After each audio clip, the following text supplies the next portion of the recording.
السلام علیکم ورحمۃ اللہ وبرکاتہ۔ وعلیکم السلام ورحمۃ اللہ وبرکاتہ۔ نحمده ونصلي ونسلم على رسوله الكريم، اما بعد فاعوذ بالله من الشیطان الرجیم، بسم اللہ الرحمن الرحیم۔ محمد رسول اللہ والذین معه اشداء علی الکفار رحماء بینہم تراهم ركعا سجدا يبتغون فضلا من الله ورضوانا۔ صدق الله العظيم وصدق رسوله النبي الكريم، وقال الله تبارك وتعالى في شان حبيبه إن الله وملائكته يصلون على النبي يا أيها الذين آمنوا صلوا عليه وسلموا تسليما۔ اللهم صل وسلم على سيدنا ومولانا محمد وعلى آله وأصحاب سيدنا ومولانا محمد معدن الجود والكرم ومنبع العلم والحلم والحكم، وصلاة وسلاما دائما أبدا عليك يا سيدي يا رسول الله، وسلم عليك يا سيدي يا حبيب الله۔ حمد و صلاة کے بعد سب سے پہلے اللہ رب العزت کی بارگاہ اقدس میں یہی عاجزانہ التجا اور دعا ہے کہ اللہ جل شانہ اپنے فضل و کرم سے اپنے حبیب مکرم صلی اللہ تعالی علیہ وآلہ وسلم سے اور اپنی بارگاہ کے نیک بندوں سے نسبت دکھائے، بالخصوص حضور سید امام شفیع آقائی مولائی استاذی و سندی محبوب العارفین حضرت قبلہ و کعبہ الحاج الحافظ القاری ممتاز احمد رحمانی چشتی صاحب نظام قابل لندنی نور اللہ قدر العزیز کے واسطے اور وسیلے سے اللہ کریم ہم گنہگار بندوں کی اس ماہ ذوالحجہ شریف کی اس شب جمعۃ المبارک کی ان مبارک ساعتوں اس بابرکت محفل میں عاجزانہ حاضری معذوری مقبول فرمائے اور ایسی منظور مقبول فرمائے کہ اللہ تبارک و تعالیٰ اس کی برکت سے نہ صرف ہماری بلکہ ہمارے والدین کریمین کی، ہمارے اہل و عیال، عزیز و اقارب، دوست احباب اور جملہ اہل ایمان کی کامل اور حتمی بخشش و مغفرت فرمائے، آمین ثم آمین۔ خصوصیت کے ساتھ دعا کیجیے کہ میرے بڑے بھائی محمد جاوید وارث انصاری رحمۃ اللہ تعالیٰ علیہ، جن کا گزشتہ مہینے میں انتقال ہوا، آج ان کا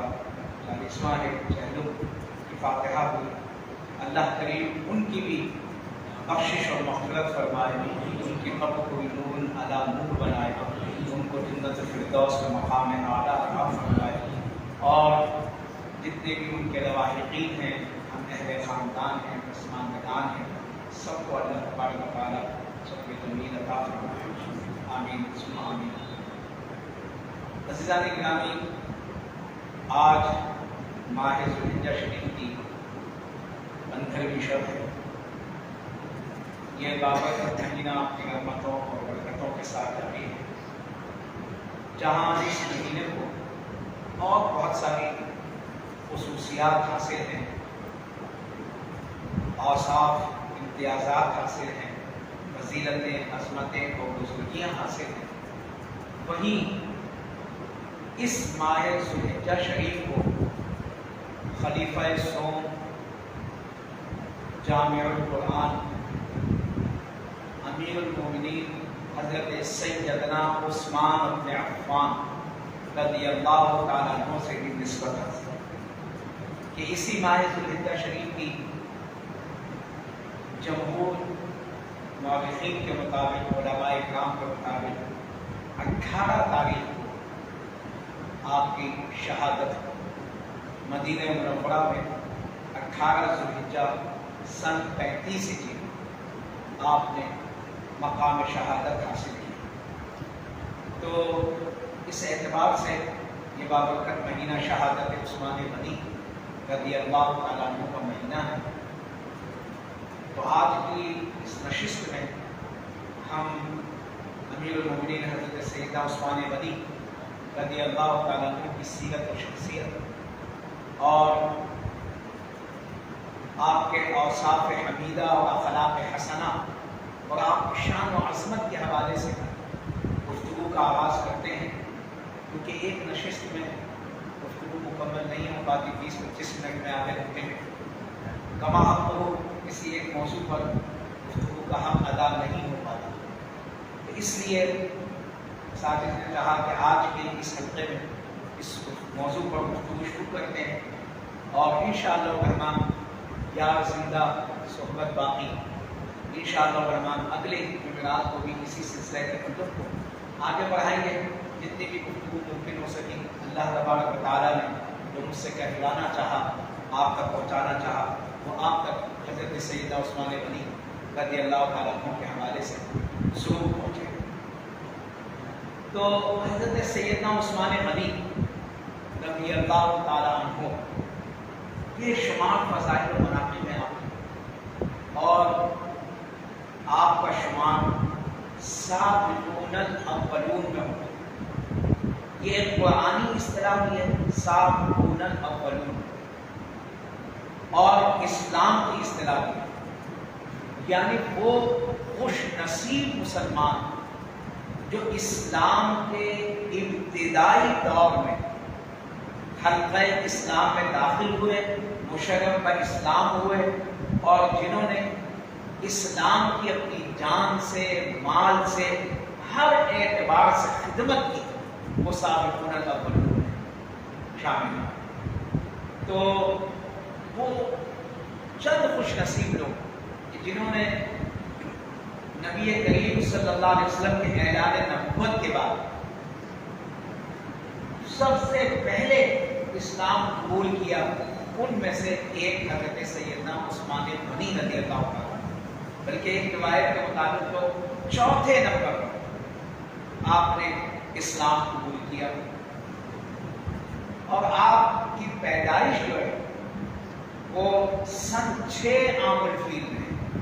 سن 1 عام الفیل نبی کریم صلی اللہ علیہ وسلم کا سن ولادت ہے،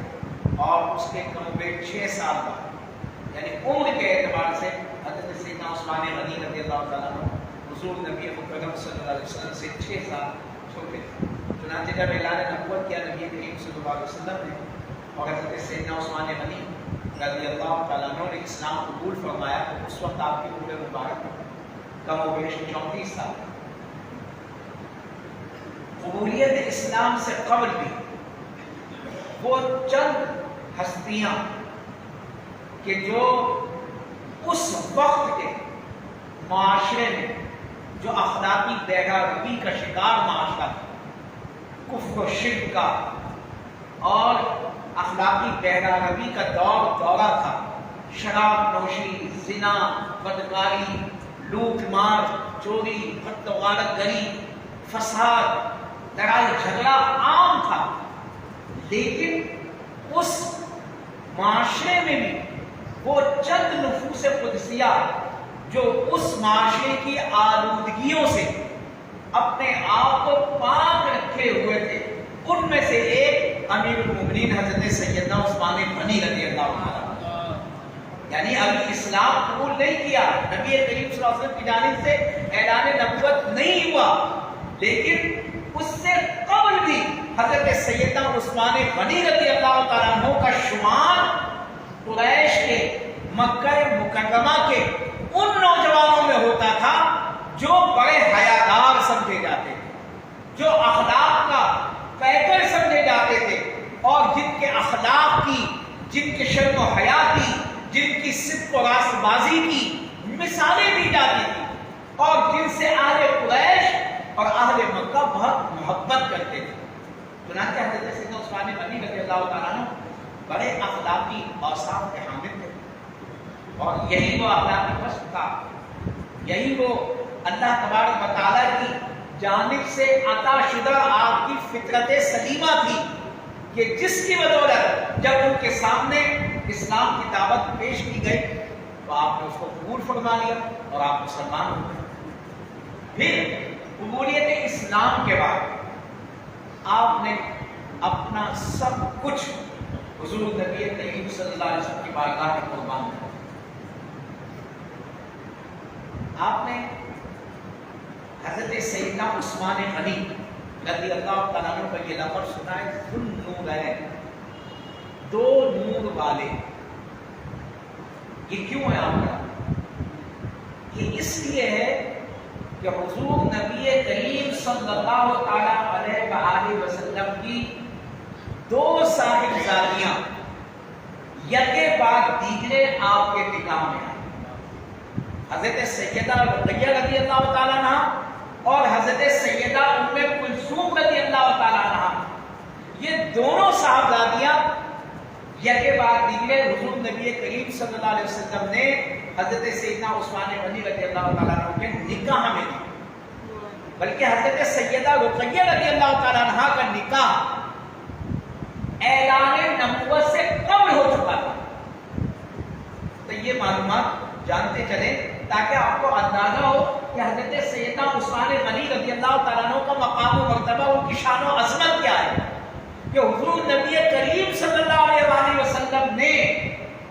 ابھی اعلان نبوت نہیں فرمایا، اسلام کی دعوت نہیں دی، لیکن اپنی ایک صاحبزادی کا نکاح حضرت سیدنا عثمان غنی رضی اللہ تعالیٰ عنہ سے فرما دیا۔ تو بیٹی انسان کس کو دیتا ہے؟ جس کو سب سے اچھا سمجھتا ہے، جس کو اخلاق کے اعتبار سے اور ہر جہت سے جس کو ممتاز اور منفرد سمجھتا ہے، اسی کو انسان اپنی بیٹی دیتا ہے۔ تو ذرا سوچئے کہ جس ہستی کو حضور خاتم النبیین والمرسلین صلی اللہ تعالیٰ علیہ وآلہ وسلم نے اپنی دو بیٹیاں دی ہوں گی، اس کی شان و عظمت کا بزرگی کا عالم کیا ہوگا، اللہ کی بارگاہ میں اس کا مقام و مرتبہ کیا ہوگا۔ چنانچہ حضرت سیدہ رقیہ رضی اللہ تعالیٰ عنہ آپ کی وہ زوجہ مطہرہ ہے کہ جب حبشہ کی جانب ہجرت کا حکم ہوا اور مسلمانوں نے کفار مکہ کے ظلم و ستم سے تنگ آ کر نبی کریم صلی اللہ تعالیٰ علیہ وآلہ وسلم کے حکم سے مکہ سے حبشہ کی جانب ہجرت کی۔ یہ پہلی ہجرت ہے مسلمانوں کی، پہلے حبشہ کی جانب ہجرت ہوئی، پھر اس کے بعد مکہ سے مدینہ منورہ کی جانب ہجرت کی۔ تو بہت سارے مسلمانوں نے مکہ سے حبشہ کی جانب ہجرت کی، تو اس میں حضرت سیدنا عثمان غنی رضی اللہ تعالیٰ عنہ وہ پہلے صحابی ہیں کہ جنہوں نے اپنی بیوی کے ساتھ حبشہ کی جانب ہجرت فرمائی، اور پھر یہی وہ صحابی ہیں حضرت سیدنا عثمان غنی رضی اللہ تعالیٰ عنہ کہ جنہوں نے پھر حضرت سیدہ رقیہ رضی اللہ تعالیٰ عنہ ہی کے ساتھ مدینہ منورہ کی جانب بھی ہجرت فرمائی، یعنی حبشہ کی جانب پہلی ہجرت ہے۔ پھر اس کے بعد آپ کچھ عرصے کے بعد واپس مکہ تشریف لے آئے، دوسرے مسلمان بھی آ گئے تھے۔ پھر اس کے بعد جب مدینہ منورہ جانے کا حکم ہوا تو مدینہ منورہ کی جانب بھی ہجرت فرمائی۔ تو یہ فضیلت صحابہ کرام رضوان اللہ تعالیٰ علیہ مجمعین میں فقط آپ کو حاصل ہے، اس لیے آپ کا ایک لقب ہے صاحب ہجرتین، دو ہجرتوں والے، یا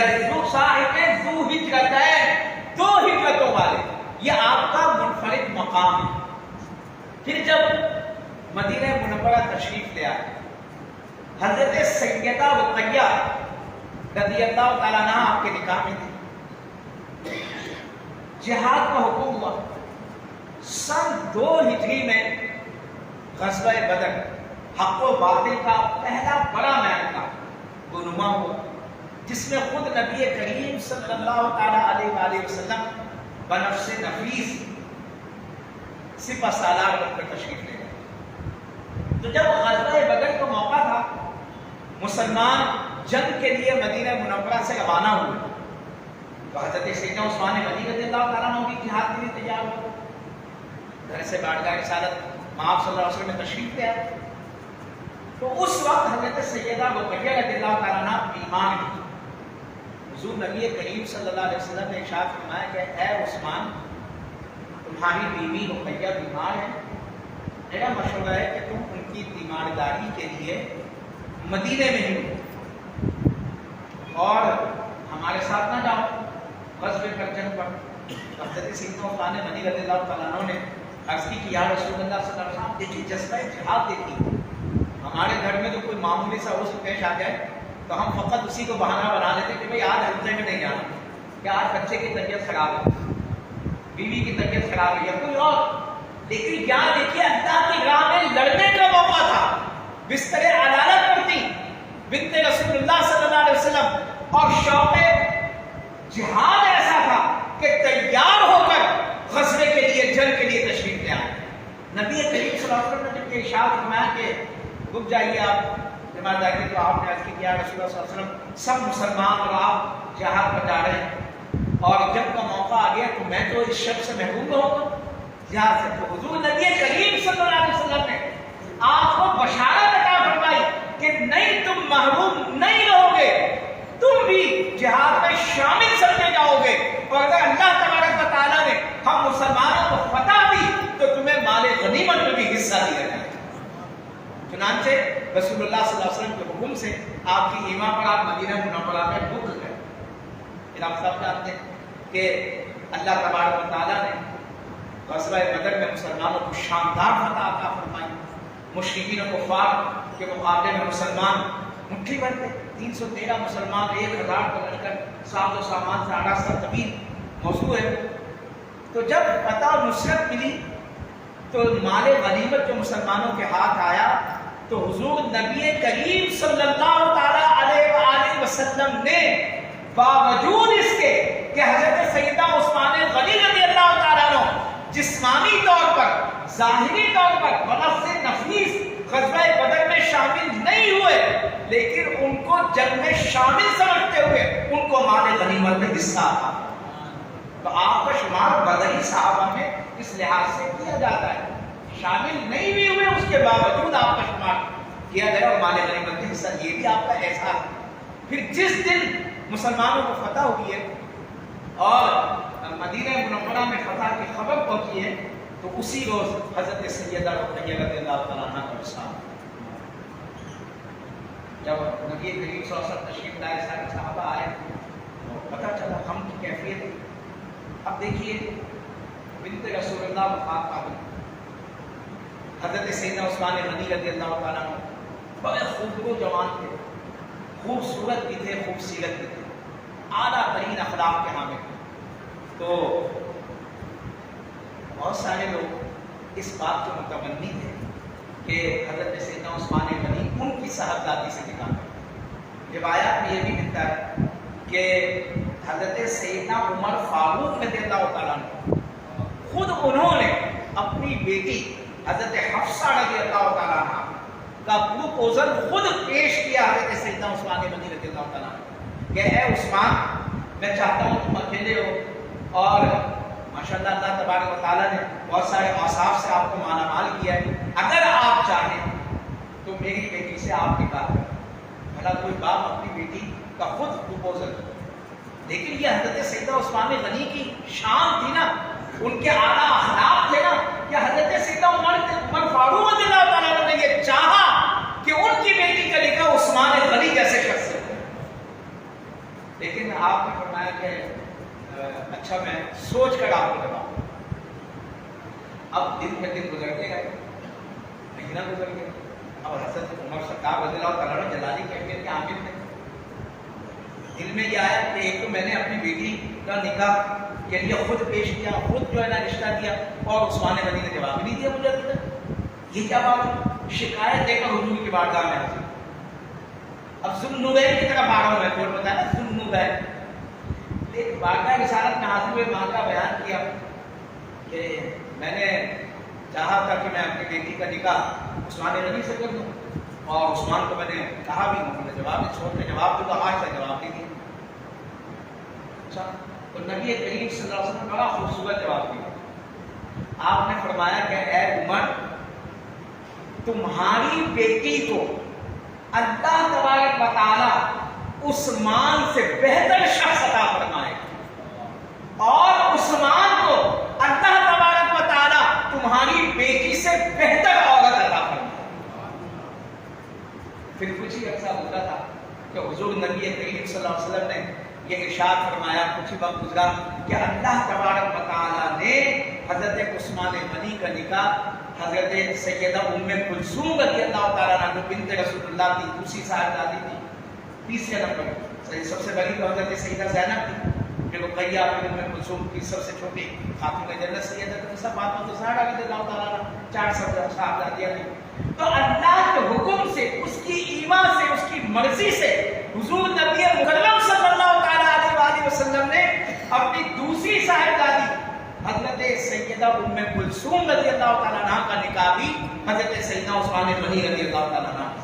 عنہ کے ساتھ فرمایا، اور حضرت سیدنا عمر فاروق رضی اللہ تعالیٰ عنہ کی صاحبزادی حضرت حفصہ رضی اللہ تعالیٰ عنہ کے ساتھ اللہ کے حکم سے خود نکاح ہوا۔ تو بات پوری ہو گئی کہ حضرت سیدنا عثمان غنی کو حضرت حفصہ سے بہتر بیوی مل گئی، بہتر عورت مل گئی، اور حضرت سیدنا عمر فاروق رضی اللہ تعالیٰ عنہ کی صاحبزادی حضرت حفصہ کو عثمان غنی رضی اللہ تعالیٰ عنہ سے بہتر اور افضل خاوند مل گئے، جو نبی کریم صلی اللہ علیہ وسلم کے والد سے۔ اب یہ جو دوسری صاحبزادی کا نکاح حضرت سیدنا عثمان غنی رضی اللہ تعالیٰ عنہ کے ساتھ ہوا ہے، یہ ہے وجہ تسمیہ حضرت سیدنا عثمان غنی رضی اللہ تعالیٰ عنہ کے ذو النورین کہلانے کی۔ 2 نور والے، یہ بناتے رسول اللہ صلی اللہ تعالیٰ علیہ وسلم حضرت سیدنا عثمان غنی رضی اللہ تعالیٰ عنہ کے نکاح میں آئیں تو اللہ تبارک و تعالیٰ نے آپ کو ذو النورین، حضور نبی کریم صلی اللہ علیہ وسلم نے آپ کو ذو النورین کا خطاب دیا۔ ان کا بھی انتقال سن 9 ہجری میں ہوا۔ جب ان کا بھی وصال ہو گیا تو اب دیکھیے حضرت سیدنا عثمان غنی رضی اللہ تعالیٰ عنہ کی شان و عظمت کہ جب دوسری بیٹی کا بھی نکاح ہوتے ہیں حضرت سیدنا عثمان غنی سے کہتے ہیں تو باتیں بنانے والے بناتے ہیں نا، کہنے والوں نے کہا کہ ایک بیٹی تھی اس کا انتقال میں دوسری بھی تھی، تو حضور نبی مکرم صلی اللہ تعالیٰ علیہ وسلم نے ارشاد فرمایا، روایات میں بہت سارے علماء نے اس کو قول کیا، آپ نے فرمایا کہ اگر میری 40 بیٹیاں بھی ہوتی تو میں یک ایک بعد دیگرے ہر ایک کا نکاح عثمان سے کر دیتا۔ حضرت سیدنا عثمان غنی رضی اللہ تعالیٰ عنہ کی شان و عظمت ہے نا، تو یہ حضرت سیدنا عثمان غنی رضی اللہ تعالیٰ عنہ کی شان و عظمت ہے۔ سلسلہ کلام جاری ہے اور انشاءاللہ الرحمن آئندہ نشست میں کچھ مزید گفتگو حضرت سیدنا عثمان غنی رضی اللہ تعالیٰ عنہ کی فضیلت و عظمت اور آپ کے اوصاف و خصائل اور آپ کی خلافت، آپ کی خدمات اور آپ کے کارناموں کے حوالے سے جاری رہے گی۔ اللہ تبارک و تعالیٰ سے التجا اور دعا ہے کہ اللہ جل شانہ ہمیں امیر المومنین حضرت سیدنا عثمان غنی رضی اللہ تعالیٰ عنہ کی سچی محبت و عظمت عطا فرمائے۔ حضرت سیدنا عثمان غنی رضی اللہ تعالیٰ عنہ کے سوا حضرت آدم علیہ السلام سے لے کر تا قیام قیامت پوری انسانیت امت محمدیہ میں نہیں، پوری انسانیت میں کوئی ایک شخص ایسا نہیں ہے کہ جس کے عقد میں، جس کے نکاح میں کسی نبی کی 2 بیویاں آئی، 2 بیٹیاں آئی کسی شخص کے نکاح میں، یک کے بعد دیکھیے 2 بیٹیاں جس کے نکاح میں، اور وہ بھی خاتم النبیین افضل الانبیاء والمرسلین صلی اللہ تعالیٰ علیہ وآلہ وسلم کی صاحبزادیاں۔ تو بڑی شان و عظمت ہے۔ اللہ تبارک و تعالیٰ ہمیں آپ کی سچی محبت و عظمت اور ادب عطا فرمائے۔ آمین ثم آمین۔ وما توفیق الا باللہ وما علینا الا البلاغ المبین۔ والسلام علیکم ورحمۃ اللہ وبرکاتہ۔